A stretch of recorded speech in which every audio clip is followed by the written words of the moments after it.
like my tone of voice is fine? No, that's perfect. I hear you. Okay, perfect. What's the red thing on your jacket? Oh, that's super. It's something that I'm emotionally attached to, and that's a Romanian celebration from back home. We celebrate the beginning of spring with something called Mărțișor. And this is a tradition specific to our country and some Balkan countries, Bulgaria, North Macedonia, if I'm not mistaken. I don't think it's in Albania, because you would have known it, right? No, I never heard of it before.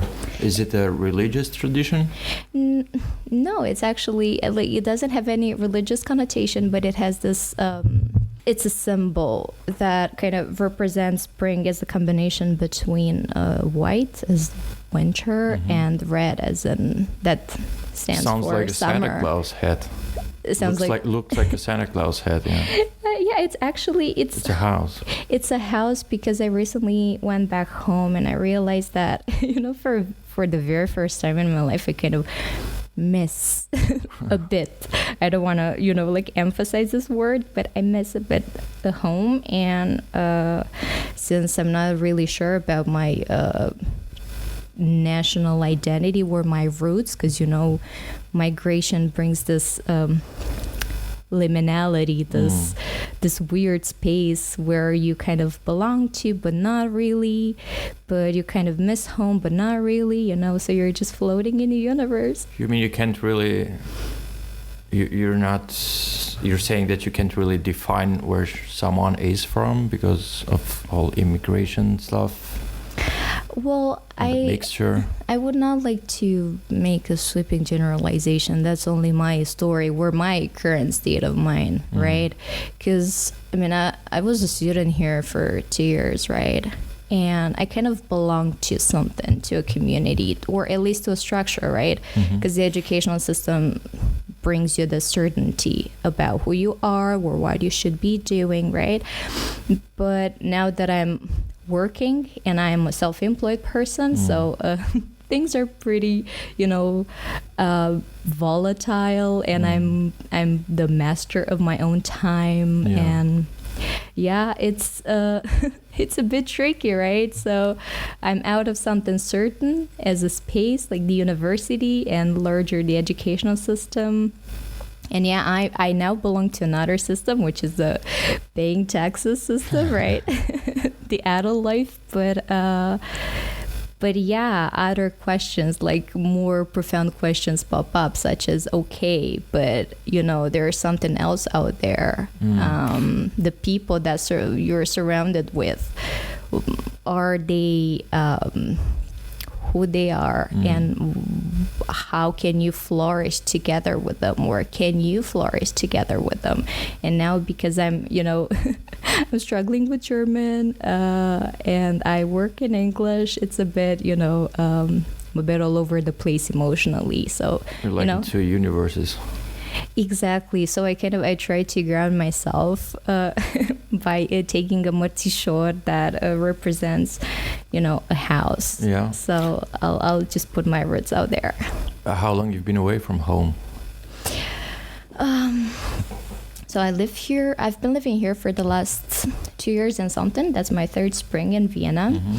But the thing is that I'm from a Romanian village, so I left the primal home, right, the original home at 15, and then I got my roots into a new place for the duration of my high school, and then I moved to the capital. You moved alone? Bucharest.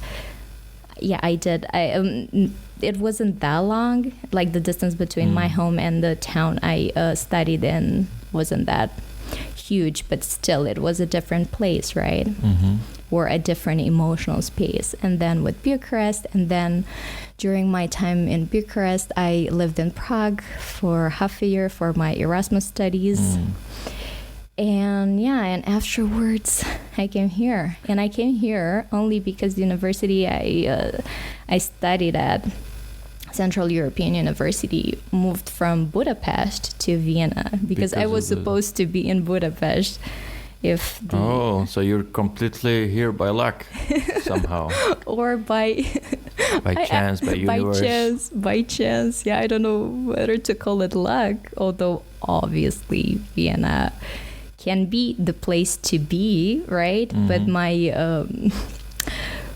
let's call it my Eastern heritage needs a bit of more contrast from time to time, and color, and I don't know, loud people, and here things are just perfect. Do you think so? You never bumped into things that don't seem perfect anymore to you, saying like, I wasn't expecting this to happen in Vienna. I did. What? I don't know. For instance, and I don't want to... You can say whatever you want. Trust me, our audience is not that dangerous and not even that big yet. So. I know it's not about that. It's about me, and I promise myself I'll not go through the same story. But imagine, so I graduate, and then I try to understand I should be paying my taxes right without speaking proper German. So I went through the bureaucratic process, which, by the way, I need to underline that is not that complicated for a European citizen. I have the privilege to have a work permit by design, by structure, because Romania is part of the European Union, luckily. But it was a pretty maddening process, and I didn't expect that. I didn't expect answers in envelopes on paper, right? And some sort of a spiral going through from here to there, and a bit of lack of clarity, from this perspective. But I guess this is like inherent to any system. Our country is no better, but somehow, you kind of expect something else, right? Especially when you're migrating from the east to the west. What were you expecting in this case regarding the surprise that you had about taxes? And do you know what I expected? A more humane and human-based approach. But I guess I'm super idealistic right now because I know how systems work, right? I've been studying that. And at the particular point, sooner or then later, you as an individual that get to work in the system lose something. I wouldn't go as far as to say humanity, but you lose a bit of patience, a bit of empathy, a bit of, all this so-called soft skills that are not soft at all. They are the real powerful things that we possess, right? Yeah. And sometimes this is lacking, and this was a bit of a struggle, right? That I didn't expect in this city, but I guess it's a universal experience. You think you're gonna stay here? Yeah, that's the dilemma. I don't know. I'm a self-employed person, right? So I can work from anywhere in the world, and I'm 25. It depends on what you do, because if you're a massage therapist, right, you have to stick to a place. True, and because I'm doing communications and I'm mostly doing things with my laptop, and the majority of the things I produce can be, submitted online. I have more flexibility from this perspective, and I'm. Life theoretically just started, right? Or the way they put it usually. And I would not like to limit myself, especially because my background is in international relations, and I have a pretty interesting relation to this field. It's a obviously love and hate relationship, but the things that I love the most are related to diversity and to people living different lifestyles and struggling with different issues and solving things differently while, sharing other commonalities. So I think I would be limiting myself a bit here in Vienna, especially because many things are working really, really well, right? And sometimes I get this feeling that I'm in an ivory tower, and I get, I kind of lose sight of... You feel privileged? I do. I am privileged, obviously, and I am grateful for that. But I don't know whether I should say I have responsibilities, too much to be said, but I have this inner urge to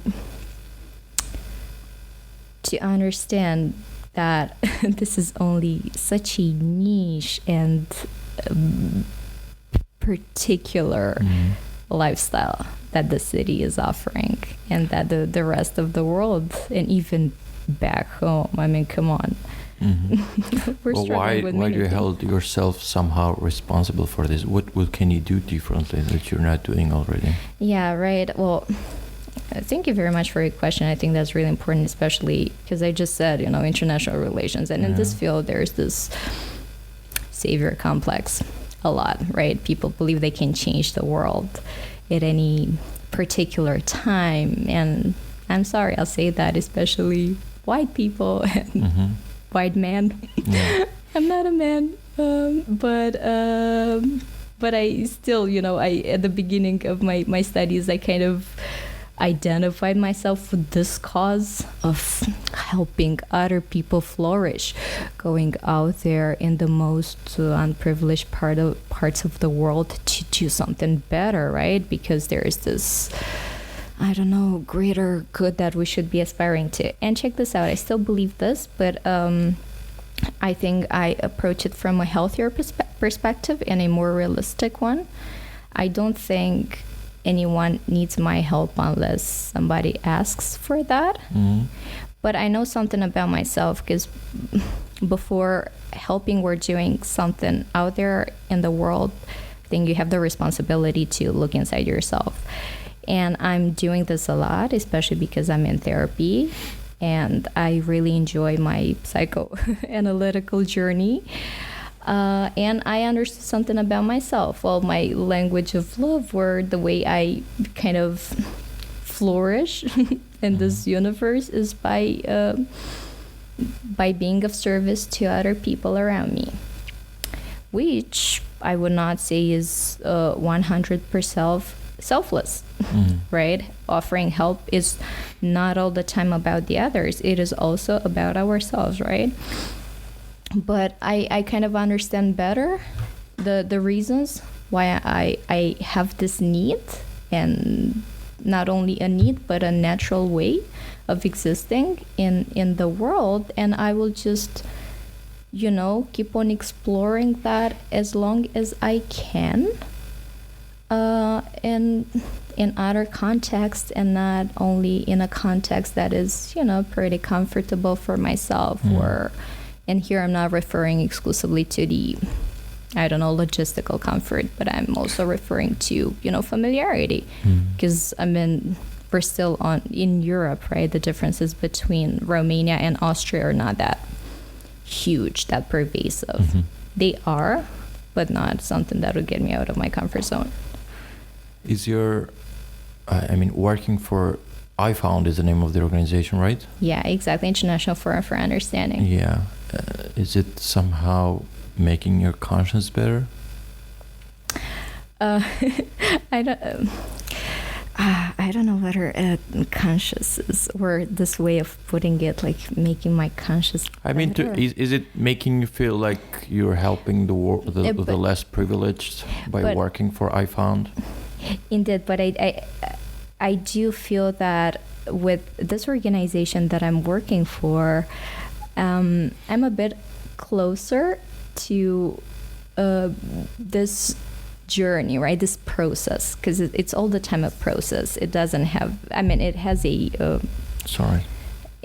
beginning, but it doesn't have an end, right? It helps me understanding, right? Because that's the main idea. It helps me understand better how I could contribute out there in the world. And because we have this absolutely great component of looking at the intersections between different global issues, and our main areas that we're covering are human trafficking, climate change, gender equality, and mental health. Everything put in an intergenerational framework, right? That involves the dialogue between generations. Well, this indeed offers me a better perspective. In what sense does I Found takes care of all the things that you said? Does it provides research reports. Exactly. There are a couple of components that we're covering for the time being. The major one is raising awareness through different informational components. I would put it like that. Indeed, research reports, and something that we're kind of focusing on as a niche area is providing e-learning modules, putting extremely specialized knowledge in accessible frameworks for the people that have an interest into, let's say, human trafficking awareness, right?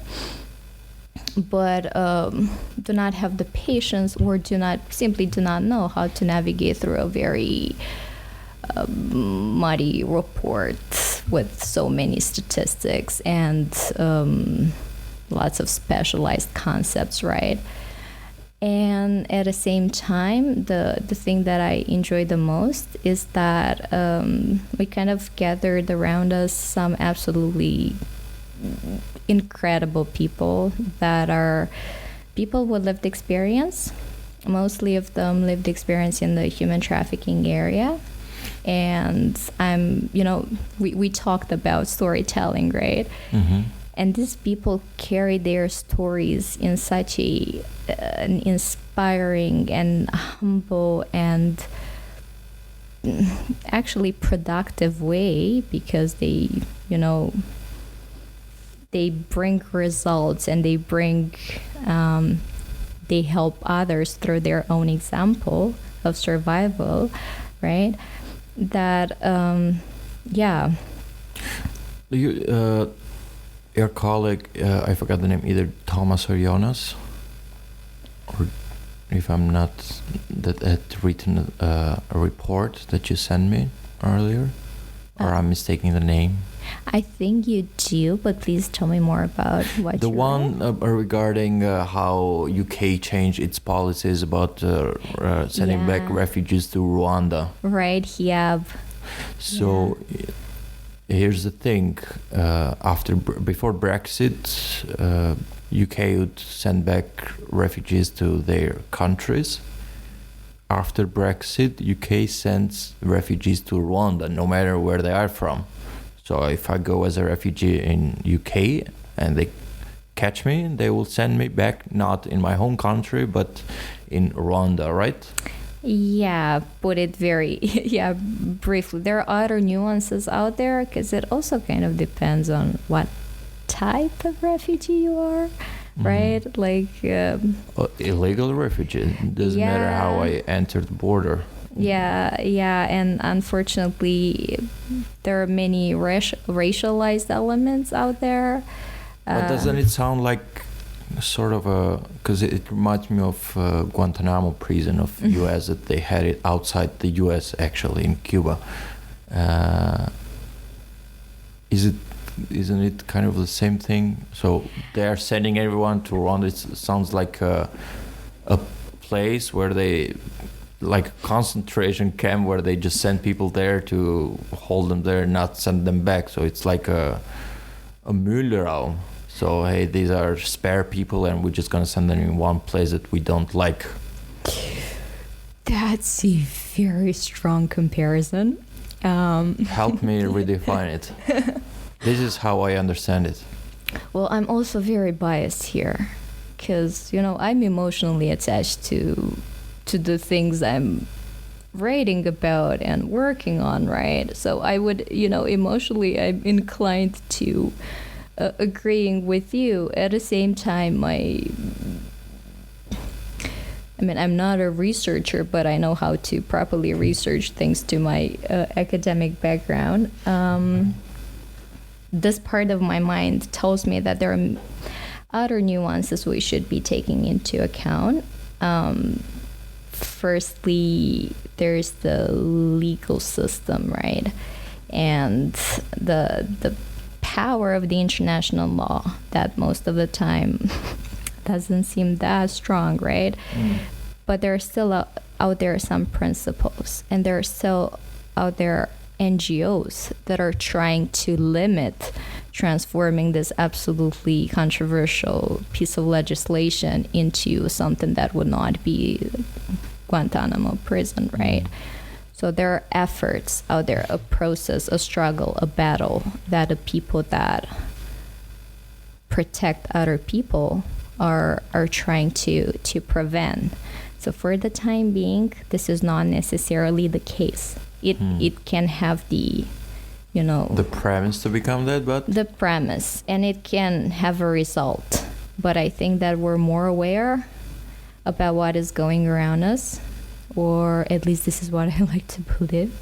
And I do believe in the power of NGOs and activism, and in the power of these types of seemingly little things, such as an e-learning module that will break down some complex things, such as the UK legislation that did this and went through so many institutions and so on and so forth. And you do not necessarily that you do have the power to change that instantly, but you're better equipped to make a stand, right? And there's this great, I all the time refer to this, there's this great piece of writing from Havel that wrote The Power of the Powerless, right? And both of us come from countries with a communist background, different types of communism, but still. And I do believe in the power of the people and how proper information put in the right heart, because I do believe in the power of emotions can make something that has the potential to become Guantanamo something else. So basically the organization you worked for is one of the category of people that they support, or at least they try to raise awareness for, is the refugees. We also do, yeah, indeed. And thank you very much for highlighting that. We have people with a refugee background that we're collaborating with. And this is something we're aiming for, to offer a platform and to elevate the profile of people with different forms of lived experience in the human trafficking area, in the whole searching for a refuge journey, in people that have been affected by climate change, in survivors of nuclear testing, for instance. But what's the awareness that the organization raises for the refugees? In what sense? In a sense, so what should we know about it that you're trying to tell us? Actually, that's something that we recently talked about. And what we were thinking and trying and aiming for long term is to make different segments of the population emotionally relate to some stories that might seem very different from their own, right? Not everyone flees a war, and we should be grateful for that. War, different other forms of oppression. But there are many commonalities that we share. Look, I mean, I don't want to make a comparison between my existential crisis regarding my national identity and the awful journey of a refugee individual from one place to another in searching for a home. But the commonality here is home, right? And how you left home, why you left home, where you're going towards, how you're lost. But then again, we should always be mindful of the different degrees of struggle that we have, and what could be done, because once you touch people's hearts and they can emotionally relate to something, then some miracles can happen, right? And we can make that happen. Do you call this the refugees coming in different countries. In this case, let's go back to UK because that's a lot of refugees going there. Is it part of human trafficking, even though they come there by choice? Do you include that in human trafficking? Indeed, but it very much depends on the specificity of the story.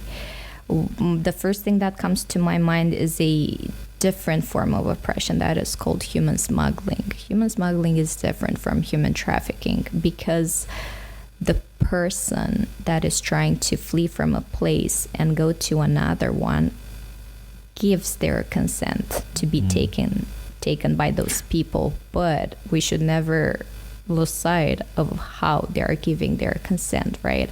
Out of need, out of desperation, out of so many justified These sound like reasons that we also consider when moving to a new country legally.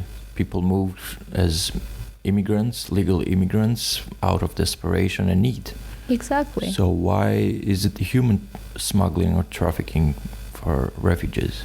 So the only thing that changes is the legal entrance in the country, that they don't have a visa, right? Yeah, that's the element that from my perspective is the most important one to be taken into account, the human vulnerability, because there is a difference between, for instance, me as a European citizen that wants a better life in Austria, for instance, right, and has all the means, even if I'm desperate, right? Let's say that I've been struggling with, let's say, but it's not my case, that I've been struggling with awful things back home. And there are many fellow Romanians that do that. I don't know, for instance, the medical system. But there's a difference because I can do this a bit more easily. I'm not that vulnerable. When we're talking about human trafficking, about human smuggling, there's this huge vulnerability component. Vulnerability given by different other factors, not only, as you put it, desperation. Vulnerability given by your skin color. Vulnerability given by your gender. By your, for instance, sexual orientation. By your obviously economic background. And most of the time they intersect. That's why we also take into account the intersectionality approach, where all these different forms of human vulnerability come together and form a new type of, let's put it, more vulnerability.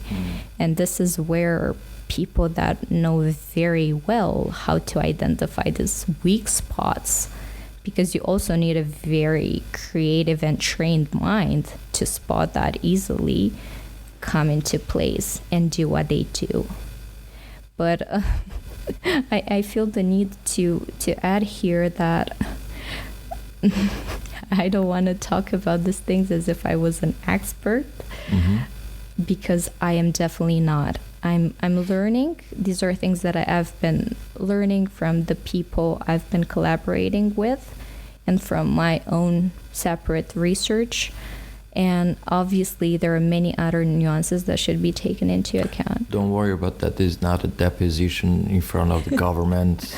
It's just a conversation. That it's your opinion that I care about, mostly that your expertise in this sense. So don't worry about justifying that. Well, sometimes I feel that we should say that, especially in a society where obviously everyone has the right to their own opinion, right? It's the freedom of expression, but it can also be a bit dangerous, when you confidently say something and something might be wrong, and then other people believe that. And I mean, I don't say that what I'm currently expressing is misinformation, and I would just like to bring your attention and the audience's attention. That's okay. We're not getting any facts wrong or something, but what you're saying is exactly what what social media did. Basically, they gave to everyone a voice.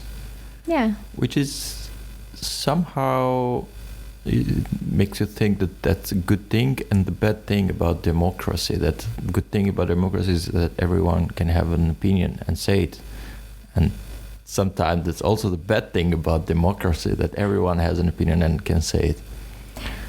And then you start realizing that those people are the same that are voting, and they are voting also for you.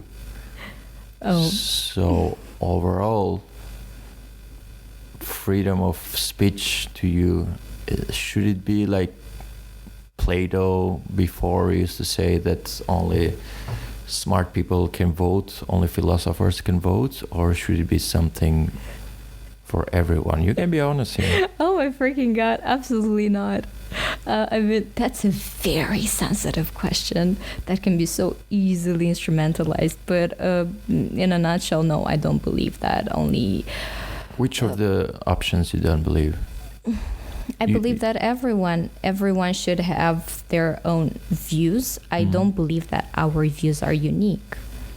We are unique individuals, but the way we understand reality has some commonalities with many others. And the way we learn about the world, right, is by piling up facts and then superimposing our own experience over them, so on and so forth. But no, I think everyone should vote, even if we don't like the outcome of of the elections, right? The problem is that, for at least in the part of the world we're coming from, not that many people get to vote, right? This is what this is how I would turn the conversation to, because it's only a very limited segment of the population that gets to enjoy this, right? Or simply gets to be interested in exercising their right and duty, and at the same time privilege. It is a privilege to be able to vote, right?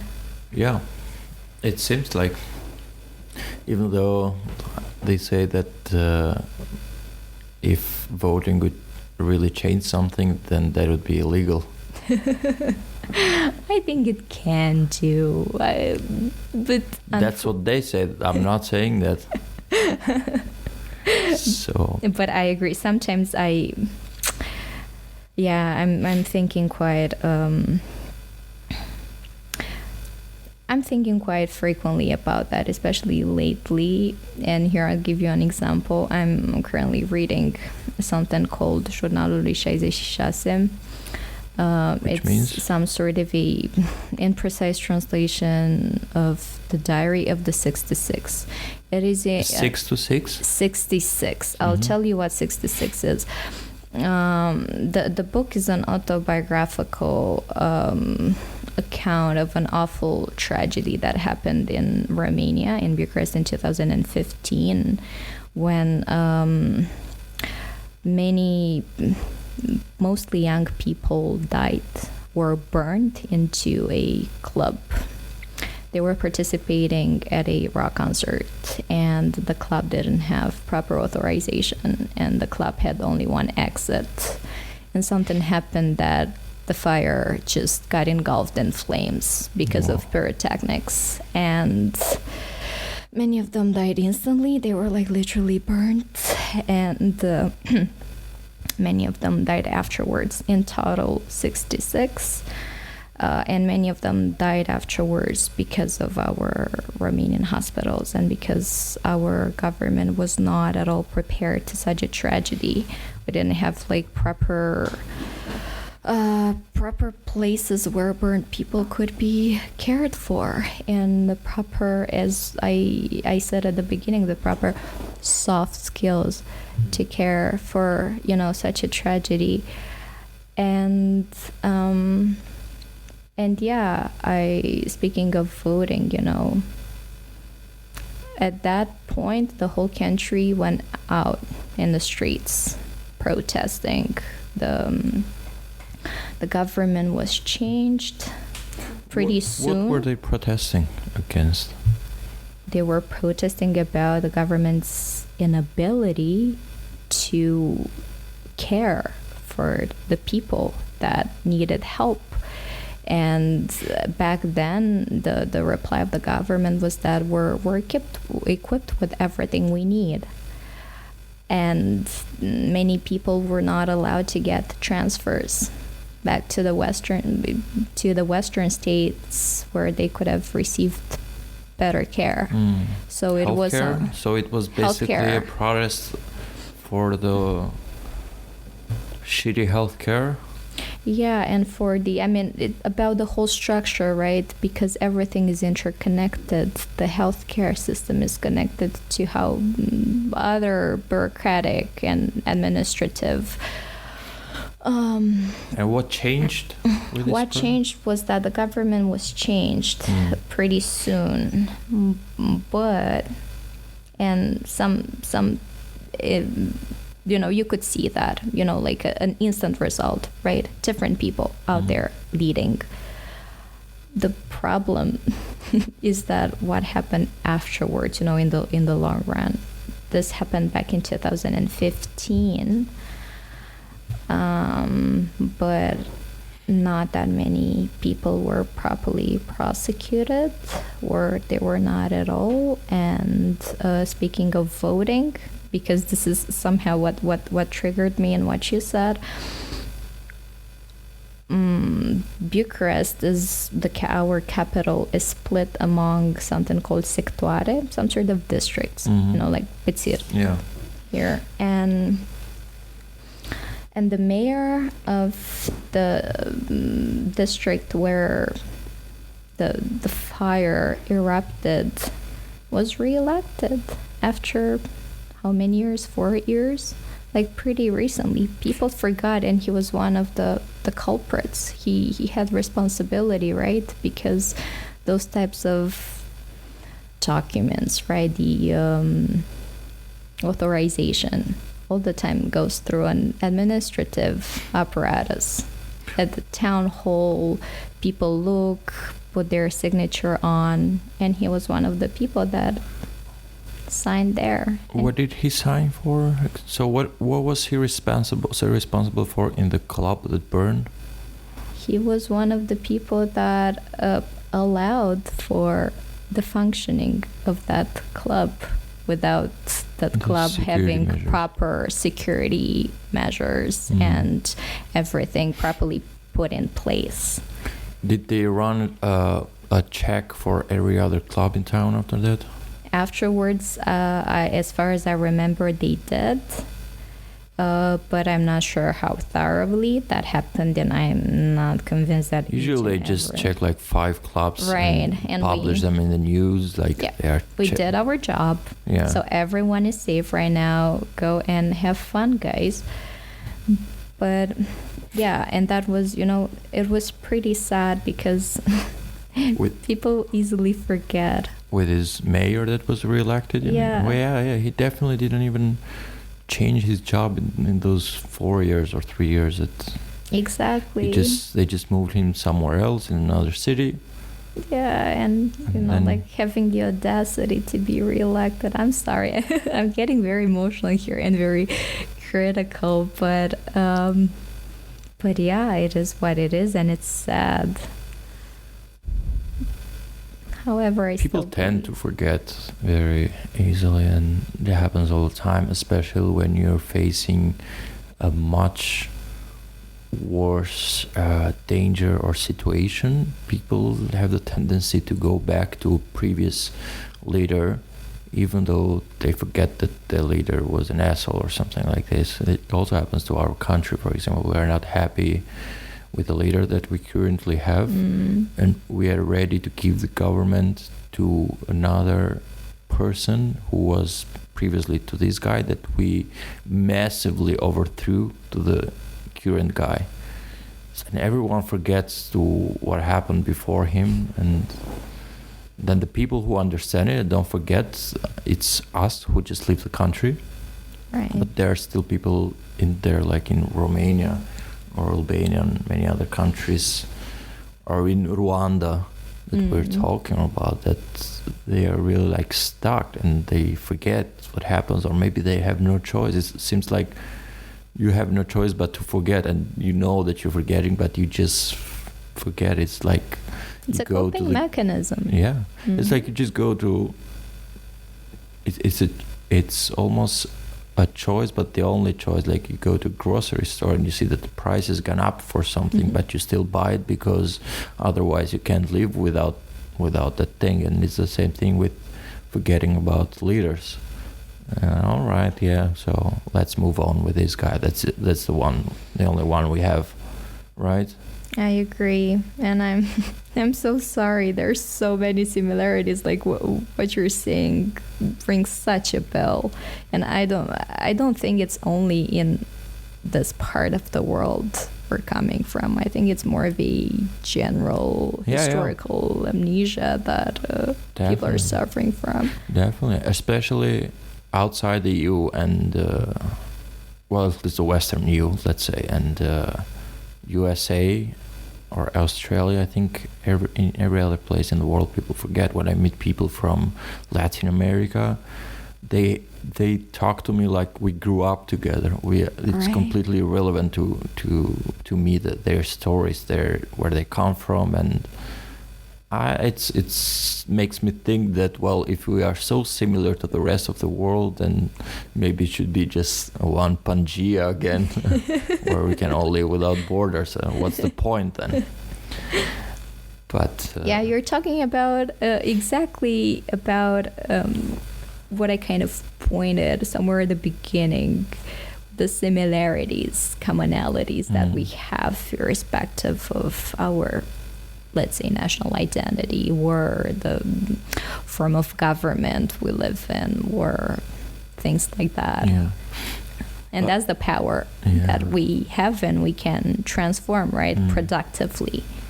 Did studying at the CU help you define how can you be more productive? Because that's a very speculative university, as I heard, so because of Soros and because they moved in from the I forgot the Hungarian leader name.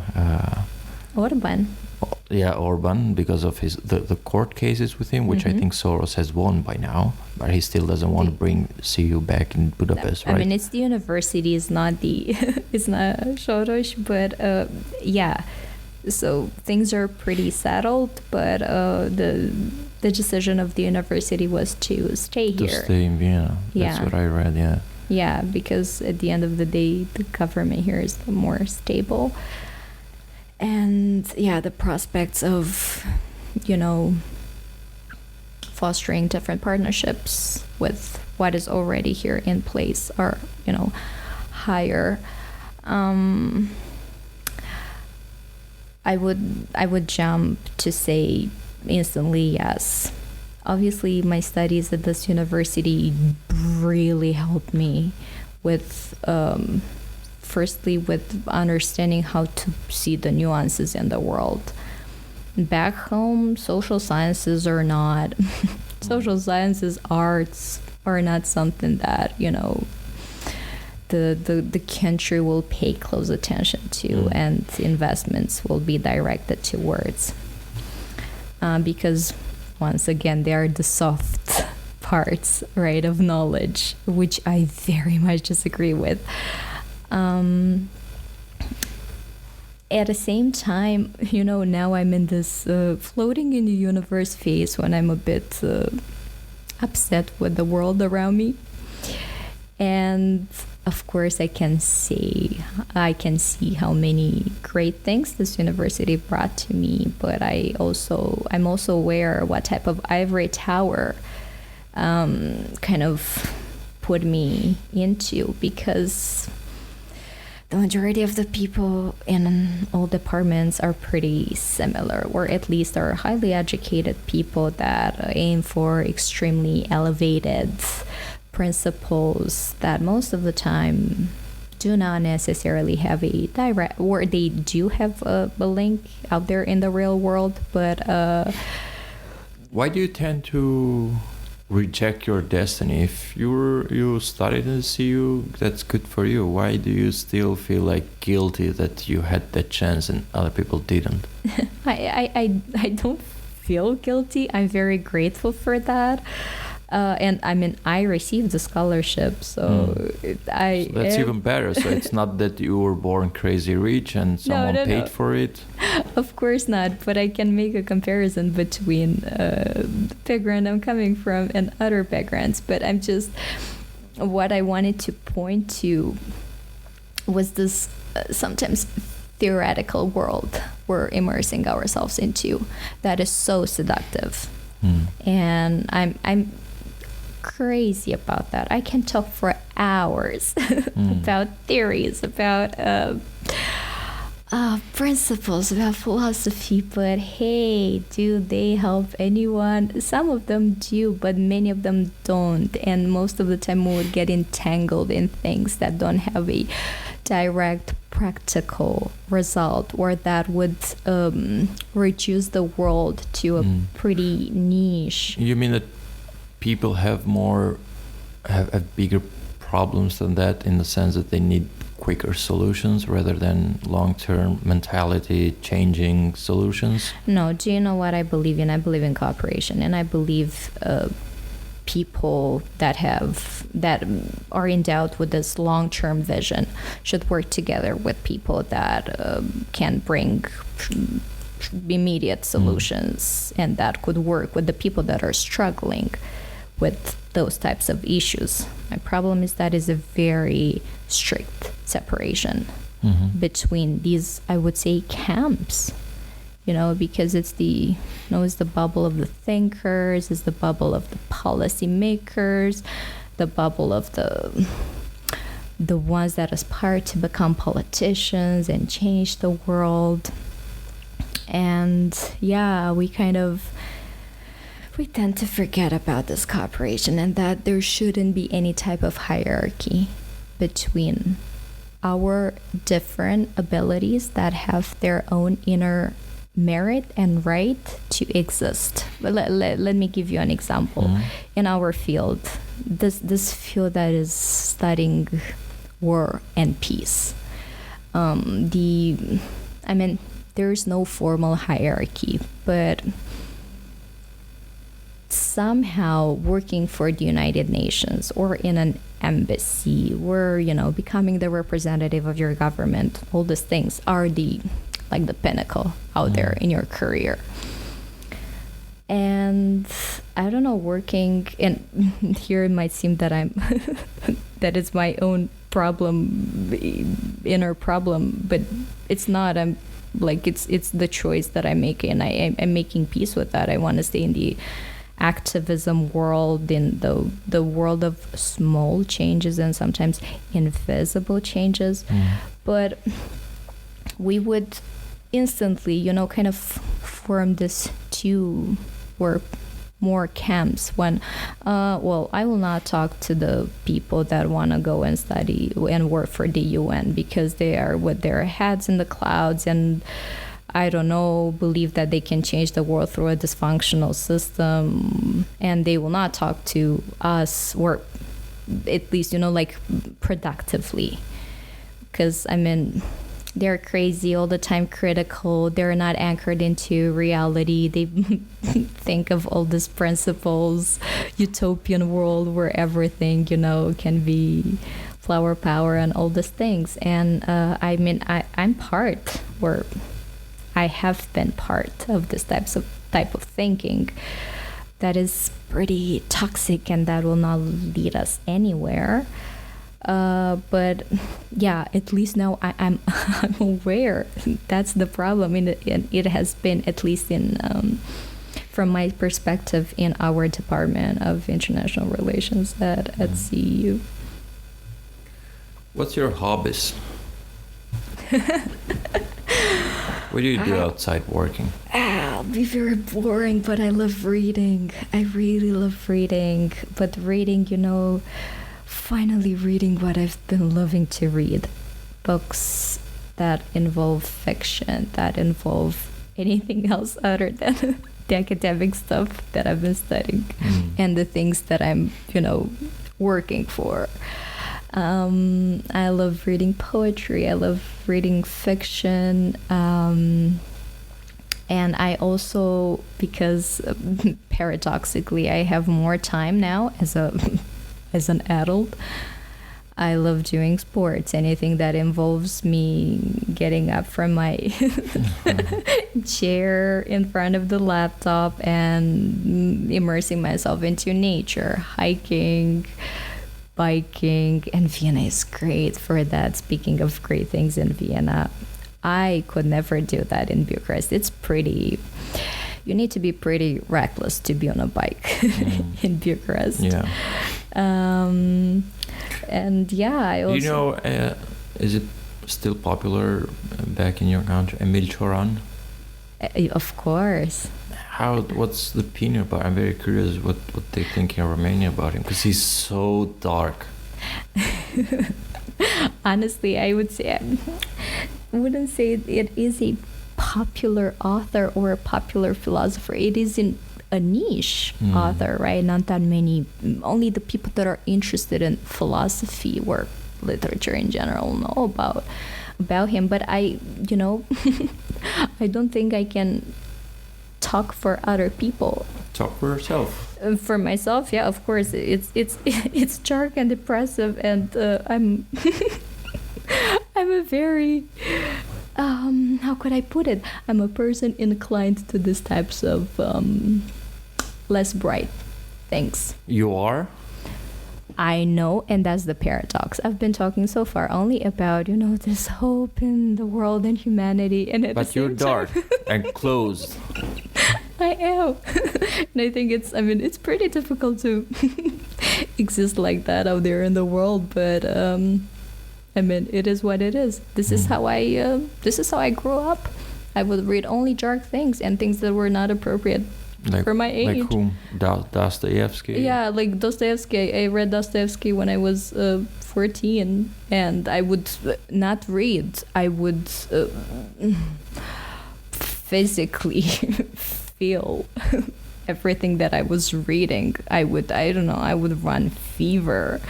I would like a very different level of of inserting yourself into literature.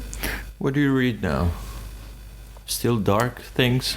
I'm trying to, be a balanced person. And if I read something dark, like what I'm reading now, Jurnalul lui 66, well, afterwards I'll try to, choose something a bit brighter, or something that is nonfiction.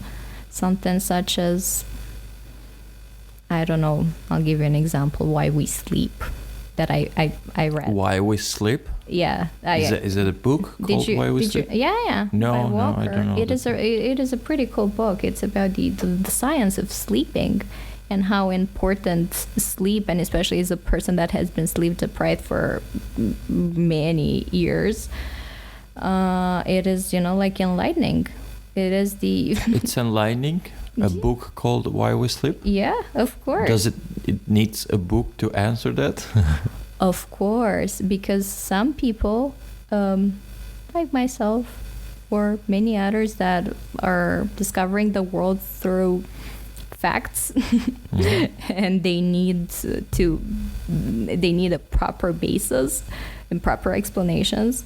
Well, yeah, then this book offers a pretty clear picture and studies and proper comparisons and geographical differences. For instance, how different cultures approach sleep, something that I'm pretty interested in, right, with my diversity lenses. Yeah, it is very important, and it is the reminder about why we can survive and how we can properly flourish and care for the others and achieve our mission in life. This will never... Are you a communist? A communist? Are you? Because you just said that you learn how to care for others. That's pretty communist. Oh, come on. I'm just asking you. But this, I like these questions, but I'm also pretty triggered because we have the historical background. There's a difference between communism in theory and communism in practice. That's why I ask if you're a communist, not if you're a dictator. I don't identify myself as a communist, but there are many communist principles that shouldn't even be labeled as communist, that are just intrinsically good. Caring for the others should not only be communist. That's also Catholic, if you think about it. Are you religious? I don't think You don't have to answer where you don't want to answer. I don't think I am, like, let me put it this way. I make a very clear distinction between institution and faith. Mm-hmm. And I come from a country where the institution of church can be a bit detrimental to harmony and people living peacefully together in diversity. But I do have faith in a different God that is not necessarily strictly preached. That doesn't come from the religious books, you mean? I think it also comes from the religious books, but also with my own interpretation and my current lived experience. It's not hyper dogmatic, but it is definitely something that you can find in the Bible as well. So you're saying you're more spiritual than religious, so you're more into something bigger than us? Yeah, I do. But without labeling it as much as religion does. Yeah, exactly. Or I would only if, I don't know, our church would not become a political tool, and churches sometimes become political tools. Sometimes? Don't you think that they have always been? I do believe, but my God, now I'm thinking that if my mom listens to this, she won't. She will not talk to me for weeks. You can be honest here. Yeah, I'm very honest. This is that's an area that I don't usually talk about because, it can sparkle so much controversy. And I think that faith and spirituality is something so intimate that, should not even be questioned. And that's why for instance, I do discuss with friends from that have different religions. And I'm never comparing or intellectualizing. I'm just going out there towards the soft part, the soft, right? Those good values. I mean, good values. Is there any good and wrong, complicated social constructs? Are they? But yeah, I'm not interested in dogma. I'm interested in in how faith can bring people together and how they can heal things that are intergenerationally passed. That's why wars exist. That's why other structural problems exist, because... Have you been able to identify where because I see you mention a lot about the thing of bringing people together. Mm-hmm. Where's the origin of this? It's because it seems like more now it's a professional goal because you also started and working for it, but it seems like its roots are deeper than just this. It hasn't been injected in your university degree or something. No. Seems like something you always wanted to do to bring people together. Why is this so? Did you feel the need of doing this when you were a kid? You always wanted to bring the family together, or your cousins or friends? Yeah, thank you very much for this question. It's pretty precious. Sure. And yeah, it definitely it stems from my childhood dreams and way of perceiving the world. And I would mention here something that is so important, and I'll use the same word, precious to me, and that is my time when I started volunteering in my home village in Liège. I started volunteering with our local center for disabled children. And at the beginning, it didn't work well with me because, I don't know, I thought that being hypersensitive and, I don't know, crying when you see people struggling and whatever would be the only thing that I could do, because I was a hypersensitive kid, super sensitive. And slowly, in a couple of years, I realized that, I can do something with that. I can use it productively. I can go and play with the kids, understand the special way in which they exist in this world, clean them, take them to the toilet, prepare them food, clean after them. And these are the real important things I believe in, irrespective of whatever I'll be doing in my life and whatever will happen with the world. I do believe in the power of these types of actions. Are you the one in your group of friends that always calls people to go out or to organize a night out? I used to be, but now I'm a granny. And I keep on saying I'll be going out, but then, speaking of sleep, I go to sleep pretty early and I never get to go and stay out late. I used to be like that, but now I'm not anymore. But I would ask them whether we could do something like, for instance, going on a hike, exactly what you said, or, I don't know, going to a gallery or doing a picnic or, stuff so like that. You're still the organizer. Not always. Not always. I kind of... I needed a bit of a break. Yeah, but in a sense that when you see something interesting going on this weekend, for example, you would call some people up and say, let's check this thing out. I would. I will ask. You wouldn't just go there by yourself. No, I don't need anyone to go. No.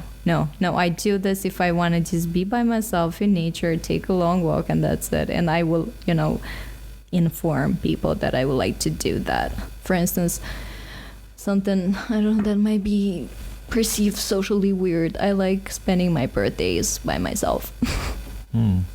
Why is it so? Have you found the reason for that? Yeah, I did. And I think you can relate a bit, or at least understand our cultures, or at least the Romanian culture doesn't know what boundaries are. And most of the time when it is about, this important events in somebody's lives, it's not about you, it's about the others.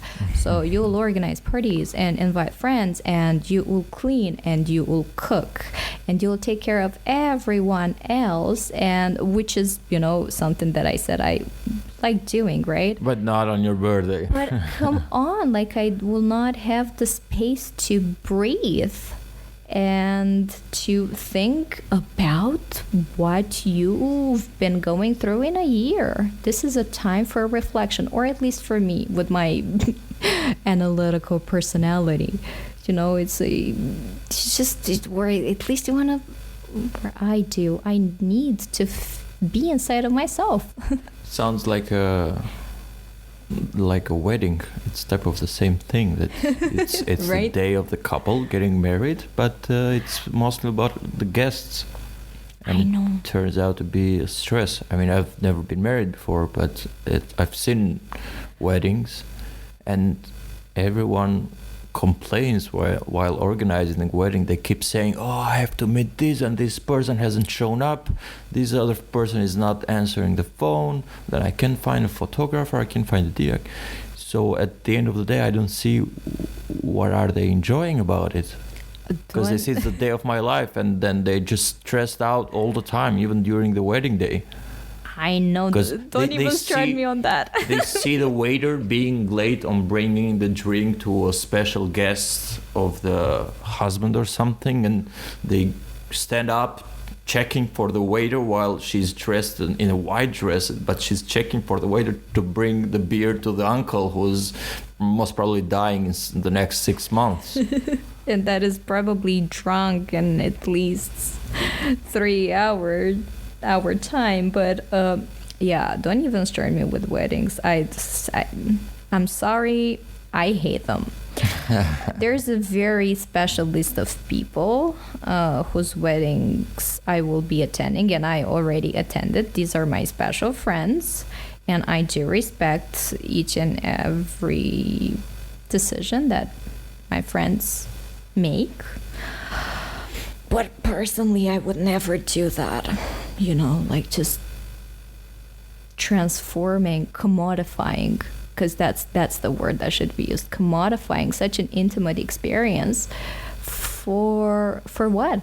I mean, back home, for instance, and I'm pretty convinced that's the case in Albania. Yeah. So It's a public show. it's a business, reality show. Business, and it's a business. People do 50,000 euro for one day. It's right, crazy. at least, and then you receive the way you call it, dar de nuntă, the money in envelope, right? Which, I mean, also makes sense, because if you invested a lot, people could at least pay for what they eat or something. Yeah, but have you ever asked those people if they want to do that? No, you just invite them and they have to come to your wedding and pay for it, for their own food.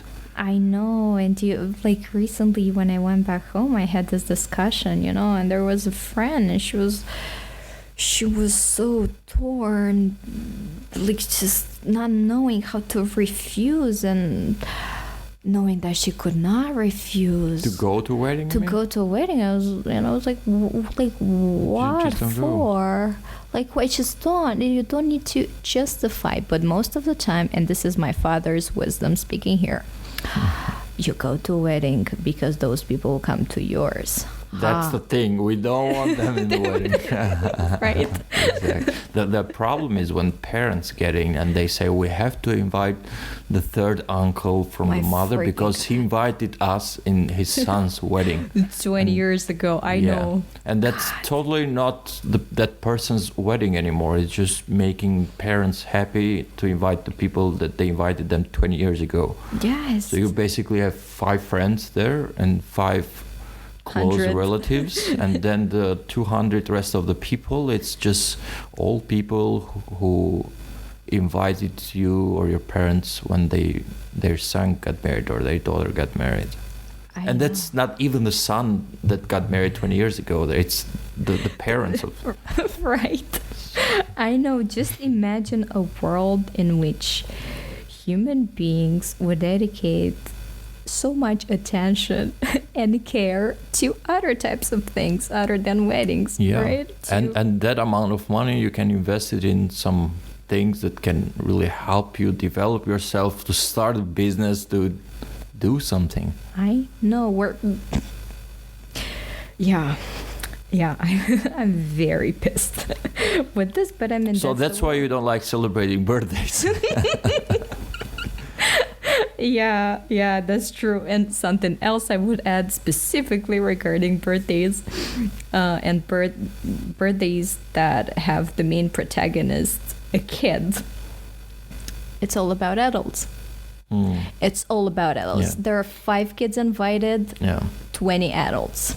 Yeah. And they will have the quarter. You're not allowed to go there. And I've all the time been interested, into what the adults are talking about. And the majority of them are just drunk and are making like stupid jokes that make no sense and that are absolutely disgusting. They're not talking about, wow, how this world could become a better place. Yeah, now I'm exaggerating. But, like at least more practical things. Although I do understand the need to gossip, to, unwind, to But it's a kid's birthday. But it's a kid's birthday, right? Yeah, So at least take them to a kid's playground or something. I know. Not in a restaurant. Yeah. And kids that are brought to weddings. That's another level of They have their own table, like kids' table. Yeah, and they sleep on chairs and God. Until 3 a.m. God. Torture. Yeah, Crazy. it's like a lot of TV shows that presumably they are for kids, but they don't understand they are actually with kids. They are not for kids, so they make 10 kids to act like adults, and then at the end of the show, at the end of the day, the show it's not even for kids anymore. It's just kids acting as they're adults and creating a show for adults or a movie for adults, which it's not even the point anymore. Yes. Some extra trauma. And this thing that when the kid turns 1 year old, parents throw a huge party. The kid is not gonna even remember. Yeah, but he's gonna look at the pictures. He's gonna look at the pictures and he's gonna think, "Oh, my parents thought." Yeah, but he's not gonna remember anything. It's like saying, "I'm gonna do this so I can be remembered once I'm dead. People will talk good about me." But you'll be dead. You're not gonna be there to feel proud of what people think about you. It's the same thing with 1-year-old kids. Yes, thank you for organizing a party that I don't even remember I was there, because I was 1 year old and wanted to go home after the first hour because everyone looked ugly to me. Right. And do you also have this special tradition when the kid needs to choose something from a table? Yeah, which money, will define what he's gonna keys? become. Yes. God, like. Did you have one of these? Of course. What did you pick? I don't know, and I don't want to know, but I think I like to believe I chose a book. I don't think I have that. I had that when I was 1 year old, but your parents don't tell you what did you pick? I don't think they remember. See, that's the point. Right? No one remembers. Right. It's just a waste of money. Or they just invent some stuff only, to justify their actions. Which is, my God. And the thing is, they only put there like 3 things that to them would be something nice for you to do in life, or like a stethoscope for a doctor. Of course. Something to become a lawyer. Of course. And like one of those pens or something to become an engineer. Of course, the real I don't think there were books in there at all. The real professions, right? Not other possibilities such as studying film and acting and these beautiful, beautiful things and amazing abilities. Yeah, you had to, until some years ago, or at least where I come from, you had, when you tell your parents what you do, that I'm a screenwriter, and then, oh, nice hobby, but what's your job? What are you going to do with your life? I'm a screenwriter. I'm going to be a screenwriter. Sure. But what are you going to be in life? Right, exactly. Oh my God, I feel your pain. I know it. Yeah. Well, that's how we grew up, I think. Yeah. Seems like it's all similar. I think all Eastern Europe, it's quite similar. Yeah. And just imagine the unlocked potential. I'm not a huge fan of this word potential, but I don't know another one now. How much we could have done or could have discovered inside ourselves if we didn't need to struggle with all these barriers, such as justifying your passion, justifying what you want to become in life. It's just talking about what if that you're saying. It seems like you don't believe in afterlife, do you? I do. You do? I do. You and do? That's speaking of now dogma. You're confusing things, because this all started as solving existentialist crisis, and you're an Emil Cioran fan, you're a Dostoevsky fan, but then you're somehow spiritual, not religious, and now you believe in the afterlife. Do you believe in previous life? No. Yeah. So there's only you in this world. You're the center of the universe, and life only starts after you. Things go only forward, not backwards, right? Okay, check this out. Let me confuse you even more. So I'm not religious, as I said, right? But I also do care a lot about some orthodox principles that I've been raised up with or along. And the thing is that there are some parts of my life that I don't question for the time being, because I'm already questioning too much, so much, and that's one of those areas. And I have that's the only area where I have a pretty dogmatic understanding over afterlife. But I don't believe there is, the heaven and the hell. What is it in the afterlife? That there are these, I believe, in these two places, but I don't think they are Up as and down? they're as rigidly divided as I don't know, our Bible, for instance, is presenting them, the place for the good people and the place for the sinners. No, I think they're actually that they are not even separate. They're, coexisting, but they're just like different. But as far as you can see, I don't like going in there isn't thinking about that thing, because I know it's for me and the way I can end up, having huge existential crisis that will paralyze me and my thinking. Well, I prefer to stay away from that for the time being and kind of channel my energy towards other areas. I'm not against any of them. I'm just curious of physically, how do you think that this afterlife place is? Let me think about that. I'll be thinking about that after the podcast. Sure. And that's a very good food for thought. Thank you very much for another one. Well, you're not having your coffee. You haven't had a sip of your coffee yet. True, I will. Because it's all your alphabet with those minor signs above letters. Yeah, they're called diacritice. The special characters that are above specific letters and beneath some of them. How is it a special name for that kind of alphabet? Yeah, those letters are called the letters, yes, yeah. But in general, your alphabet is it? It is the Latin alphabet. It's Latin alphabet. Yeah. Okay, and it's everyone has special character in the names? No, it depends. Mine, for instance, has. That's why my name is Mădălina and not Mădălina. How is it once? Mădălina. Mădălina. Mădălina, yeah. And how it is not? If there were no us, it would have been Mădălina. It sounds the same to me.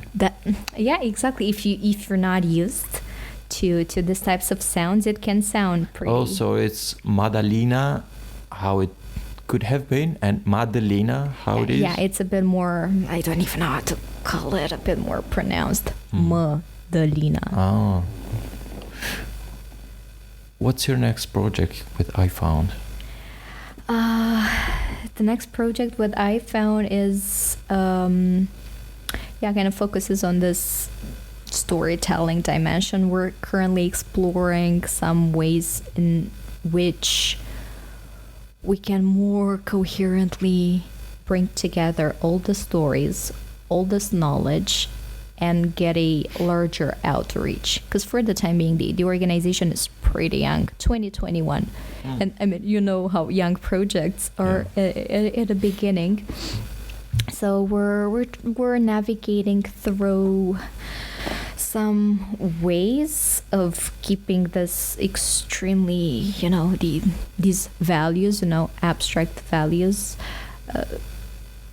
to like putting them in a more pragmatic framework that would reach out to more people and that would, be seen by other organizations and recognized as such. So we will be exploring that together with the people that we're collaborating with, and from whom I'm learning a lot, and I'm so grateful I'm doing this together. Are you a feminist? Yeah, that's a question I will instantly answer. Yes, I am. Do you think all the feminist movements right now in the recent years are choosing the right path or way to operate? Another question. In a sense of let me clarify this to you. It's obviously know by now that a lot of things are changing, which is great, finally. But there are times, for example, in the movie industry, or when you notice that something has been pushed there a lot on purpose, just like a checklist, just to include homosexuality, to include feminism, diversity. So, which is, as I said, it's great that we finally get to include a lot of things, but sometimes it seems like to catch up with the time that we lost, it might feel a bit pushed. Do you feel that sometimes it might be a little bit pushed and out of the context? And this is a question also regarding diversity, not only feminism. For example, there was a huge discussion regarding I think a TV series or film about an ex-Britain queen, but they made it a black woman. So obviously diversity the history can't be diverse anymore. The history is just history. If a queen was white, what do you think about the fact that she's represented black in the film? I love these questions. And this is just me asking, not giving my opinion, and that's going to be you just giving your opinion. You don't have to be politically correct or... with political correctness, this elephant in the room. Exactly, still unclear, so just say it however you feel saying it. Firstly, I don't believe that political correctness is a monster word that is, this Leviathan that is destroying the social fabric and that comes here to change the course of history and rewrite history. No. And how I would approach your question in a way that would not invalidate some points that can be true, I would say that it boils down to the neoliberal paradigm. And by this, I mean this need to sell, right? Everything needs to sell. And there's this competition for resources. And sometimes these resources are public's attention, right? And I also do feel that sometimes these types of topics that are justified and they just exist, they're not good or bad, it's just reality, right? It's a reality to have a different skin color. It's a reality to have been oppressed because you're a woman, or you have been abused and awful things. But yeah, most of the time they kind of are commodified. They become a product. Because they need to sell, because how else can you attract, get the attention of everyone? But do you think it really sells like that, just to make the Queen of England black? Is it really a selling tool? Because it seems to me like it's more a checklist tool. I mean, if you ask black people, they would definitely disagree with that. They would mostly say, hey, that's not true. That queen was white and she was actually abusing black folks. That if you ask black people, they would like to be represented as this thing were, so to raise awareness. Okay, first here I would say that we should ask a person of color first, because both of us are white people. I did. That's what they think. That's what he thinks. Sorry. Okay, then again, let's not generalize, but I mean, I hear you. I see your point. But that's why I'm saying that this checklisting, this, like ticking the neoliberal box, we did this, we did that, has this end goal of selling, right? And making profit. And because at the end of the day, who's doing this? Like, let's just take this example of the movie. A company that wants to get profit out of something. And I mean, for me, I'm all about changing paradigms and changing, at least for a tiny bit, people's perceptions, realizing that there's a bit more than what they see around them. And both of us, and if I'm not mistaken, Albania is a pretty coherent society, right? With us, for instance, we have a huge Roma minority, and we theoretically we should know what diversity is and how, you know, proper inclusion should work. We're majorly catching up on that. But yeah, it, you know, and especially because it's a pretty recent move, of course it will not be done properly. And of course you'll need lots of decades in order to, I don't know, to nuance it a bit. And maybe they're still learning, right? They're still learning, and maybe in 20 years and 30 years you'll make a movie about a white queen because she was white in history. But people will also realize that there were other people of different skin colors, of different lived experiences that, you know, did other things. I don't think it's pushing. Forced. I don't think. Sometimes it can be forced, maybe for some people, and that's why I feel it kind of boils down to the individual experience, right? Especially when it comes to arts. It's the, you know, the beauty is in the way that you see things. It's in the way you see things, yeah. But yeah, I don't think this is like a bad thing or a danger for the industry or for the world we live in. It might be if this is instrumentalized. And you asked me whether I was a feminist, and I am. But what I can see and what I'm trying to also work on, because I'm also catching up, by the way. I come from a part of the world where you're not necessarily born a feminist, right? You become one. I mean, you become a woman, right? To quote. But you're not born a woman, you become one. But I feel there's this natural tendency to come up with things that might seem radical only because you're like just discovering something, and you understand the history of oppression, and you want to say it out loud, and as many people as possible you like to listen to what you're saying. And then something is happening similar to what I told you about CEU with the camps, because then people will gather around what they're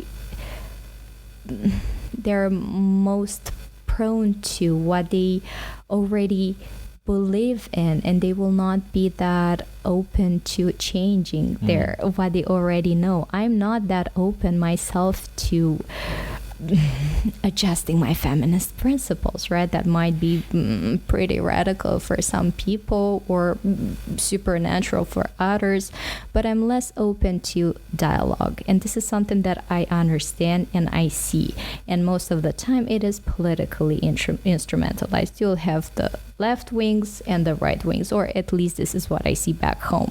It'll all the time be a separate discourse of the conservatives that are so afraid of the crazy Romanian feminists that just want to kill kids because they want abortion rights and whatever, or make the whole population transgender or stuff like that. And then the feminists that are, look at them, they're just dumb and they don't have like basic humanity inside themselves. And there's a deadlock. There's no dialogue. There are separate discourses. And I think that's a problem. That's the only problem I see in these types of endeavors. And personally, I don't know exactly how this should be overcome, because I'm catching up myself and I'm, exploring. But I'm open one day to doing that. Yeah. A few months back, I had a small disagreement with a person. We were discussing about a film. Mm-hmm. And I specifically say that the character in the film was homosexual. Mm-hmm.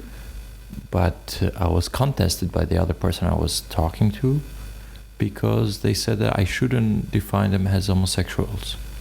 As a communication officer and specialist, how should I define them?